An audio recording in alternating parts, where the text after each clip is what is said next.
Hello student, कैसे हैं आप सब लोग। आई होप आप लोग अच्छे होंगे। और पॉलिनोमियल का जो ऑप्शनल एक्सरसाइज है, कई बार बच्चों को सारी एक्सरसाइज क्लियर हो जाती है, ऑप्शनल एक्सरसाइज में दिक्कत आती है, जिसमें 2.4 एक्सरसाइज आपकी ऑप्शनल है, जिसमें आपका क्वेश्चन नंबर 3 जो है ये कई बार बच्चों को प्रॉब्लम करता है। तो मैंने कहा इसको आपको डिस्कस कर लेते हैं। तो लिखा है if the zeros of this polynomial are A minus B A plus B, यानी आपके पास जो जीरोस गिवन है इस क्वेश्चन में, इसमें जो आपके पास जीरोस गिवन है वो आपके पास है क्या, a minus B a and a plus b. और हमें पता है कि अगर हमारे पास जीरोस गिवन है क्यूबिक के, तो एक अल्फा होता है और एक बीटा होता है और एक गामा होता है ना, ये हमारे पास होता है।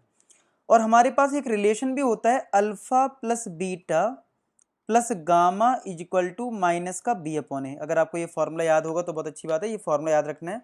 क्यूबिक में 3 फॉर्मूले होते हैं ना, एक होता है alpha plus beta plus gamma का, एक होता है alpha beta plus beta gamma plus gamma alpha का, और एक होता है अल्फा बीटा गामा का। अब ये कंफ्यूज मत होना, क्योंकि क्वेश्चन में भी ए भी दे दिया है और यहाँ भी बी ए है। अब ये ए बी कौन सा होता है, जब आप कंपेयर करते हो क्यूबिक पॉलिनोमियल को। मैं यहाँ पे दिखाता हूँ आपको। अगर हमारे पास क्यूबिक पॉलिनोमियल है, ये हमारे पास क्यूबिक पॉलिनोमियल है, ठीक है। तो हम क्यूबिक पॉलिनोमियल को कंपेयर करते हैं स्टैंडर्ड पॉलिनोमियल, यानी कि ए एक्स क्यूब प्लस का बी एक्स स्क्वायर प्लस का सी एक्स प्लस का डी। तो यहाँ पे अगर हम कंपेयर करें तो ए की वैल्यू आएगी 1, बी की वैल्यू आएगी -3, सी एक्स यहाँ पे यानी कि 1 है तो सी की वैल्यू आएगी 1 और डी की वैल्यू आएगी 1। अब ये कंफ्यूज मत होना सर, आप कहोगे सर ए भी पूछा, ए भी तो आ भी गया। ये ए बी तुम्हारा क्यूबिक पॉलिनोमियल का है, ठीक है, और ये ए बी तुम्हारे डिफरेंट है। तो थोड़ा देर माइंड में सोच के रखना कि ये जो फॉर्मूले में माइनस का बी अपॉन ए है वो हमें यहाँ से पुट करना है, ठीक है, और ये ए बी तुम्हें फाइंड आउट करने हैं, ठीक है। तो अल्फा हमारे लिए ए माइनस बी है, बीटा हमारे लिए क्या है, ए है, गामा हमारे लिए ए प्लस बी है इक्वल टू माइनस बी की वैल्यू यहाँ पे कितनी है -3, और ए तुम्हारा कितना है यहाँ पे 1 है। तो फाइनली बी से बी कट जाएगा, 3a इक्वल टू 3 आ जाएगा। तो क्या हमें a की वैल्यू 1 मिल जाएगी, यस और नो। तो देखो a आ गया कितनी इजीली, ठीक है, आराम से आ गया हमारा a। अच्छा, अब आप क्या करो, एक फॉर्मूला लगा देना अल्फा बीटा गामा का, क्या होता है माइनस का डी अपॉन ए। क्या होता है माइनस का डी अपॉन ए। डी कौन सा पुट करोगे, ये वाला, ये डी और यहाँ पे ये 1, तो -1 अपॉन 1।